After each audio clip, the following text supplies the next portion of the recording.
All right. You were in the CBs, and we're recording now.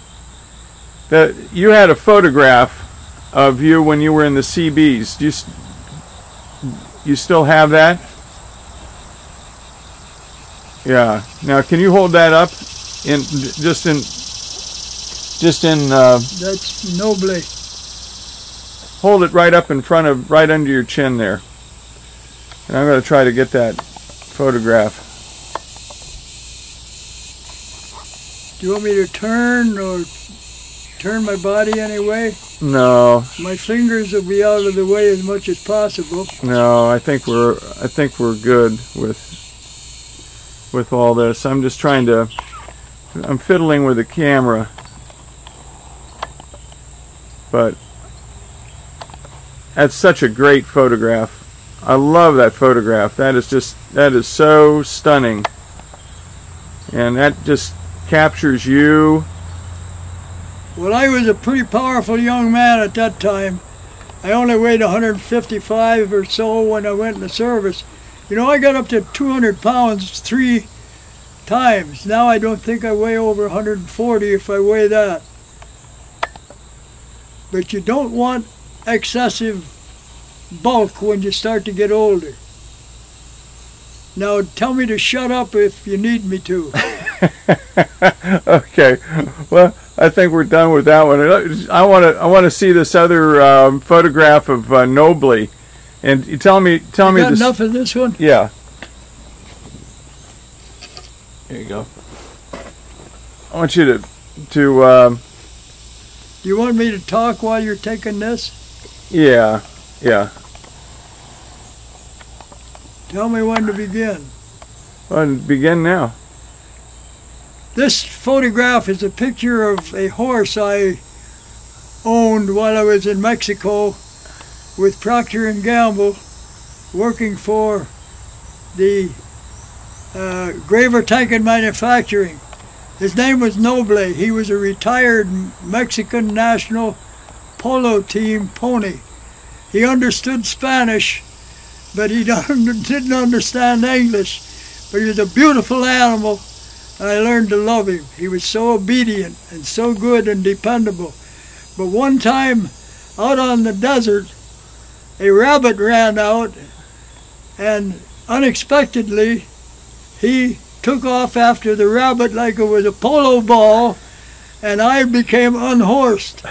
Rather a jolting landing.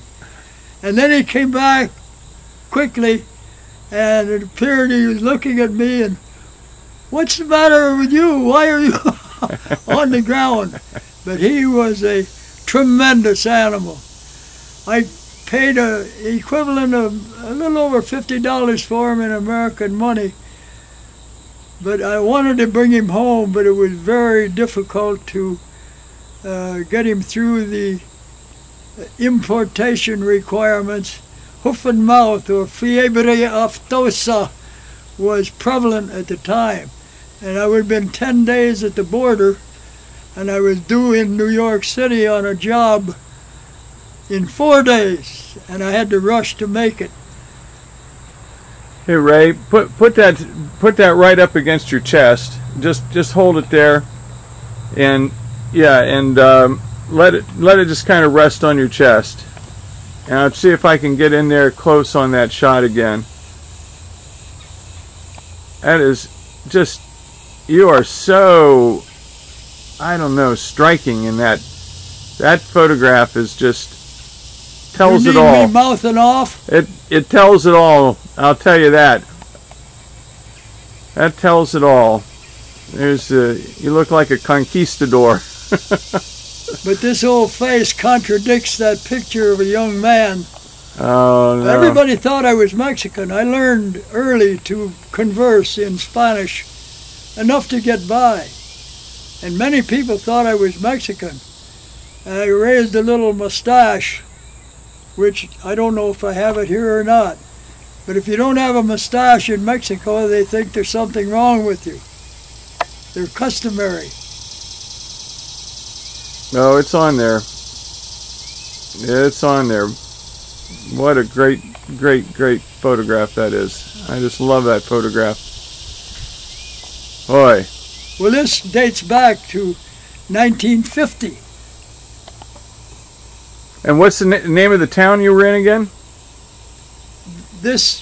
Where this picture was taken? Yes. Well, really, that is in Mexico City. It was called Mexico DF, or DF, which means Distrito Federal, or Federal District. It's the capital of Mexico. Wonderful, beautiful city, history that beyond your imagination. The Aztec and Toltec civilizations there were indescribable. Cortez and his followers destroyed it. But I love Mexico City.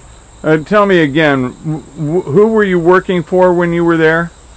Graver Tank and Manufacturing, doing a job for the existing Colgate Palmolive Peat Company, or Palmolive. I built a large addition on the plant for producing soap powders.